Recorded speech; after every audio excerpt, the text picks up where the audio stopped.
အမျိုးသားဖြစ်သူဟာအပေါ်ကိုမော့ကြည့်လိုက်တဲ့အချိန်မှာလေစိတ်ရဲ့အဆင့်မြင့်ကင်မရာကြီးကသူ့စီကိုတက်တက်ကြီးအချိန်ခံထားရတာကိုမတော်တဆသတိထားမိသွားတယ်။ဒါကြောင့်သူဟာချက်ချင်းပဲသူ့ရဲ့ application တစ်ခုကိုဖွင့်လိုက်ပြီးစက္ကန့်ပိုင်းတွင်းမှာတင်လုံခြုံရေးထိန်းချုပ်ခန်းထဲကကင်မရာမြင်ကွင်းကိုရုပ်ဖြတ်ထားတဲ့မျက်နှာအတုတစ်ခုနဲ့လွှဲပြောင်းလဲပစ်လိုက်ပါတော့တယ်။အဲ့ဒီနောက်မှာတော့သူဟာကိုယ်တိုင်အော်တိုဖြတ်ရတဲ့စီကိုရှောက်သွားပြီးနိုင်ငံကူးလက်မှတ် passport အတုတစ်ခုကိုထုတ်ပြလိုက်တယ်။ထူးဆန်းတာကအဲ့ဒီ passport ပေါ်ကအချက်လက်တွေဟာစောစောက software ထဲမှာဖန်တီးထားတဲ့မျက်နှာအတုနဲ့ကွက်တီသွားကိုက်ညီနေတာပါ။ဒီလောက်အထိအဆင့်မြင့်လာတဲ့မျက်နှာပြောင်းလဲခြင်း face swap နည်းပညာကလေစိတ်ရဲ့မျက်နှာမှတ်မိခြင်းစနစ် facial recognition ကိုပါအောင်မြင်လှည့်စားသွားနိုင်ခဲ့တာတကယ်ကိုမယုံနိုင်စရာပါပဲ။ဒါပေမဲ့ဒါကပြီးသွားပြီလို့ထင်ရင်တော့မှားပါလိမ့်မယ်။အဲ့ဒီလူကသူ့ကိုယ်သူအထင်ကြီးပြီးသဘောကျနေတဲ့အချိန်မှာတင်ပိုပြီးအဆင့်မြင့်တဲ့မှန်ဘီလူးနှစ်ခုပါ dual lens ကင်မရာကြီးတစ်ခုကသူ့မျက်စိရှိကိုထပ်ပေါ်လာပြန်တယ်။သူရင်တုန်ပန်းတုန်ဖြစ်သွားပြီးအခြေအနေကိုခွဲခြမ်းစိတ်ဖြာပြီးစနစ်ကိုထိုးဖောက်ဖို့အတွက်သူ့ဖုန်းနဲ့အဲ့ဒီကင်မရာကိုချက်ချင်းတပ်ပုံရိုက်ယူလိုက်ပါတယ်။တစ်ချိန်တည်းမှာပဲလေစိတ်ထိန်းချုပ်ရေးဗဟိုဌာနထဲမှာအရေးပေါ်အချက်ပေးတံတွေရုတ်တရက်မြည်လာခဲ့တယ်။တာဝန်ကျဝန်ထမ်းတွေလည်းဒီနည်းပညာအကြောင်းကိုအကျွမ်းကျင်ဆုံးဖြစ်တဲ့အန်နာကိုချက်ချင်းခေါ်လိုက်ကြပါတယ်။အဲ့ဒီအချိန်မှာအန်နာဟာဒီလောက်လက်ရမြောက်တဲ့ဟက်ကာကိုတော်တော်လေးစိတ်ဝင်စားသွားခဲ့တယ်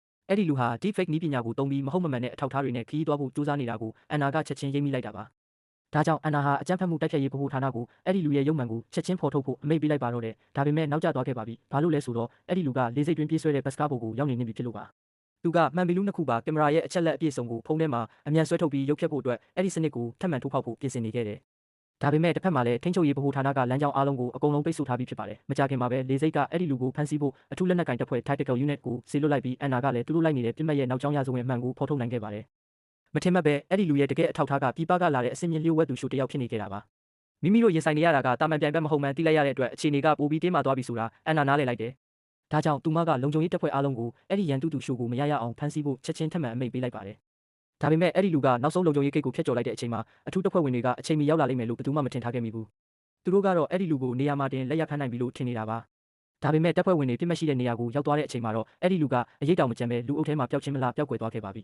။အန်နာရဲ့မျက်ခုံးတွေတွန့်ချိုးသွားခဲ့ရတယ်။ဘာလို့လဲဆိုတော့လေစိတ်ကင်မရာအားလုံးရဲ့မျက်နှာမှတ်မိခြင်းစနစ်တွေဟာလုံးဝပယံပါတာတွေဖြစ်ကုန်လို့ပါ။လမ်းသွားလမ်းလာဘသူမျက်နှာကိုမဆိုတန်တရားရှိသူရဲ့မျက်နှာအဖြစ်ပြောင်းလဲသွားအောင်လုပ်ထားတဲ့အတွက်လုံခြုံရေးတွေအနေနဲ့ဘသူကိုမှစစ်စစ်ဖမ်းဆီးလို့မရတော့ပါဘူး။ဒီလိုနဲ့အဲ့ဒီလူဟာလေစိတ်ရဲ့ပိတ်ဆို့ရှာဖွေရေးကိုကြော်ဖြတ်ပြီးအပြင်ကိုလွတ်လွတ်ကျွတ်ကျွတ်ထွက်သွားနိုင်ခဲ့တယ်။ဒါပေမဲ့သူလုံးဝလွတ်မြောက်တော့မဲ့အချိန်မှာပဲနောက်ထပ်မှန်ဘီလူးနှစ်ခုပါကင်မရာအသစ်တစ်ခုကိုထပ်တွေ့လိုက်ရပြန်တယ်။ဒီတလုံးကလေစိတ်ထဲကကင်မရာတွေထက်တောင်ပိုပြီးတော့နည်းပညာမြင့်မားလာပါတယ်။ဒါပေမဲ့လည်းအဲ့ဒီလူကဂယုမဆိုင်ပဲကားပါကင်စီကိုတက်တက်မတ်မတ်ရှောက်သွားခဲ့တယ်။သူကြိုတင်ပြင်ဆင်ထားတဲ့ကားထဲကိုဝင်ထိုင်ပြီးဖမ်းဆီးမဲ့သူတွေလက်ကနေရုံထွက်ဖို့အတွက်လီဗာကိုအစွမ်းကုန်နင်းလိုက်ပါတော့တယ်။ဒါပေမဲ့အဆုံးသတ်မှာတော့နောက်ကျသွားခဲ့ပြန်ပါပြီ။ဘာလို့လဲဆိုတော့သူတိတ်မဝေးခင်မှာတင်ရဲကားတွေရောက်လာပြီးသူ့ကိုပိတ်ဆို့ဝိုင်းရန်လိုက်လို့ပါ။အဲ့ဒီနောက်မှာတော့အမျိုးသမီးလုံခြုံရေးအရာရှိက